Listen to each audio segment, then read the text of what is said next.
G'day folks, Tobini Yogini here, and today I'm going to be discussing something that is ultimately the reason why I was able to change my own life, and that is understanding the role that fear plays in your mind and in the projections of your potential and future reality based on past experiences, because that's basically just what fear comes down from. And so in order for this to unfold, I'm going to discuss and talk in depth about fear and ultimately the psychology around fear and where it stems from based on my own examination of myself and my life. And then I'm going to speak about it at a collective social level, especially from a masculine perspective, and then transition into a resolution of how you can understand and reappropriate your relationship with fear into something that's beneficial and an active part of your transmutation and activation process in your soul's journey. So with that all being said, I'm going to jump straight into it. So firstly, when it comes to fear, and this is, in of my own self-examination, is that a lot of my fear arises when I'm not in control of something, because that's what we've taught. That's what we've been taught, and that's what we've known for our entire human species evolution. So over the last 300 years of human inhabitant on this planet and evolution, we have realistically solely relied on evolution in our three-dimensional planes, in our tangible reality. Just for me, around in my personal experience, like, is that tree gonna fall on my house? Is my car gonna break down? Is a fire going to come? Am I gonna get flooded in? All of these things that are actually part of my reality are something to be fearful of, because we're here on a journey of self-preservation, so to speak, from the egoic sense of self. Like, I'm here for a finite time, and in order for me to live out that time, I need to protect myself from the external reality.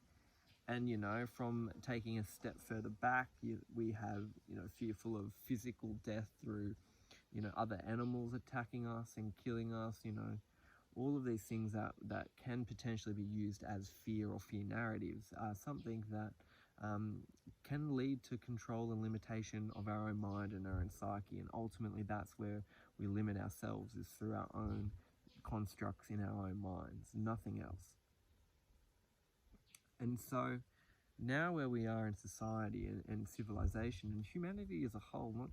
just our brief 150 years existence of the current industrialized narrative, but actually where we have developed from and what parts of the ancient ways are still very much intertwined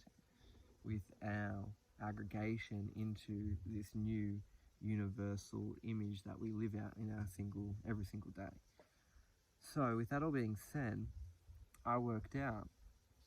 that a lot of my fear comes from the unknown, or this trying to preserve my three-dimensional self.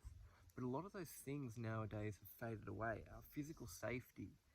and everything of that nature, we have so much control over it. Even out here living in the extremes, I still have so much more capacity to control and look after myself in the elements to than what people did, 150, 200, 300, 400, 500 years ago. That doesn't mean it's still not hard and challenging, and I'm still faced with so much adversity in those situations, but it's still dramatically easier. And I've got technology to thank for, and all of these wonderful things that come along with an evolutionary process. But if we were to be in an evolutionary process, and realistically the main aspect of our current evolution path and trajectory has been in our three-dimensional sphere, and we're kind of getting to a precipice point where nothing else is really evolving, it starts to become a question of, yes, we're in an evolutionary process, and where is that next aspect going to be? And there's an amazing concept in quantum computing that in order for something to happen, a complete reaction and a complete superposition of a reality, of universal law, of something to happen, it goes against the fundamental projection of the current linear narrative, because in order for that to occur, rapid transformation away from that initial tangible line of it that can be extrapolated out to potentially project the human evolutionary path. But once we're getting to a point where that physical and linear Newtonian projection no longer can be applicable, but we still know that at a holistic higher level we are in a circle of evolution, a constant cycle. So we need to then see, well, where is it? And obviously it comes back down to our psychology and the limitations that we put on our own self to keep our identity stagnant, our sense of self in a state of stagnation, so that we can entirely control all of those variables, so much so that then they all form habits, and we can then predict that we won't die based on having all of those habits unfold. Yes, that is where it comes from. That is the science of it. That is the chemistry, and there's been so much work that's been looked into the cycles and the chemical processes and addictions that we come a part of, and how that then numbs our brain based on it being in a state of survival and just flowing with it, because that is what the sense of self, the ego, the I am in this world to survive up until this point. But we now get the opportunity to utilize our mind, where all of these constructs stem from, all of these limitations and past experiences are stored. Our body keeps a score, our mind fucking also keeps a very good track of it, and we use these neural pathways to act. And one of those ones that we can get really addicted to is fear, because fear is that essence of staying alive, and it's been so intertwined. And once we can understand and conceptualize fear in a different light, because fear has its place, and a lot of stuff in, very what's the right term, hyper masculine, hyper male like areas, to say that no fear, like get rid of it completely, like it just you have a complete denial to it, and that's just never ever the right case. We need to address everything completely and wholly, and allow that space for ourselves to fear and feel the fears that we have in our mind, and not just block them away and have this illusionary game of I don't even feel that, and yet everything's building up and pushing in, because that's what happens. So we need to redefine the container in which we allow that fear to come into ourselves, and then ultimately where are we going to act from that place. Now, most of us can move beyond the elements of physical fear, but there's still very much so much of that what we see in society nowadays, because there is so much transition and so much happening and so much evolution going on, that is the unknown, and that unknown is something that we cannot control, and thus can be scary and fearful. And what we need to understand to be able to move through that is understanding is that when the unknown is the infinite possibility, and the infinite possibility is what connects us to the universe, and we are a microcosm of that ultimate massive universal entity, i.e. we play out a linear holographic understanding and interpretation of our bigger hierarchical universe that we as individual souls are partaking in, and utilize that fear that we have in a way that is exciting and something that we can breathe into, and go, I know that in the past this is something that I should react to or should be fearful of, whatever that change, whatever that unknown or uncertainty is, and go, however, in order for me to see and be in a place that I've never been and never thought possible for myself, I need to take a deep breath into this and feel it and understand where it can come from. And by giving yourself and your subconscious that space and that opportunity to feel and open up to where that fear has initially stemmed from, whatever aspect of your physical, tangible existence that has transpired in the past, in this life or in prior, that have propelled and trajected social narratives, cultural narratives, and all these things that are used to divide us and used to separate us. We are ultimately the same soul, the singular, universal entity that lies in of itself. We are just reciprocations of that simultaneous, constant evolutionary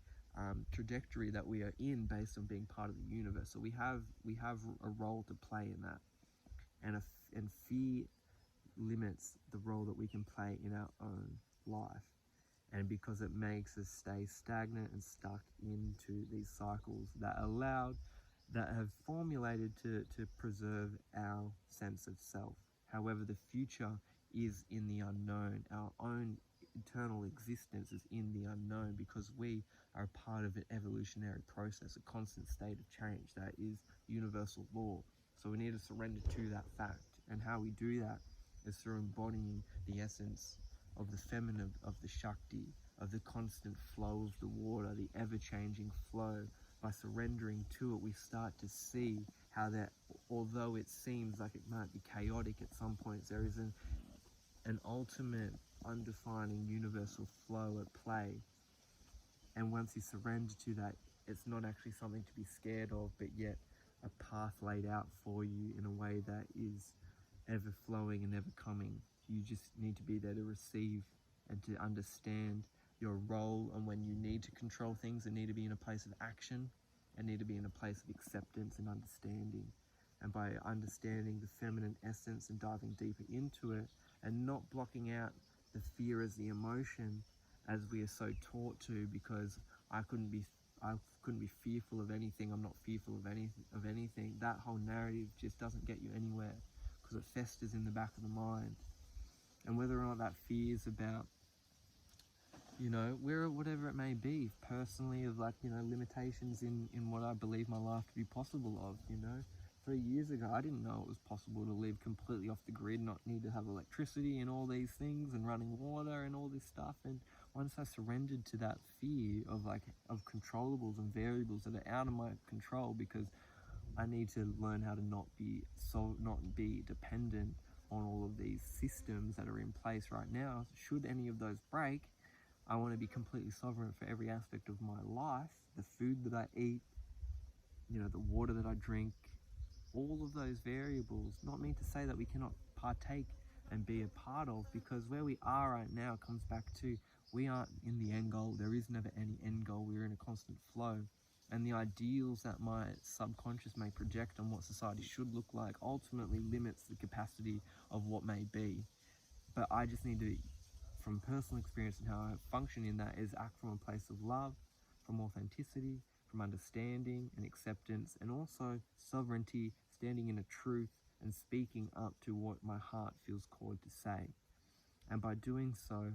that has allowed me to speak where I've been fearful, transmute those fears, and come from a place of grounded understanding of a sacred warrior soul, just living out and being true to what makes me me, and ensure that we have a positive impact on one another, and not let our own fears and limitations coalesce into our reality and put those onto other people, and then limit their perception and their experience, and all of those things that then come from not working through and facing those things internally. And it's about being a responsible, energetical being in every aspect of our existence nowadays, whether about the food we eat, how we hold ourselves in conversations, how we interact with nature, all of these beautiful fundamentals of what brings us a nourished and satisfied existence. So I hope this has given you a deeper perspective into fear and how to control it and understand it in your own life, and know that it does have a place, and a place of acceptance and loving and surrender and forgiveness is always a place of strength and courage and honesty, and it is an admirable place to always be operating from. So I'm here to inspire that. So I hope this helps you guys out. Thank you.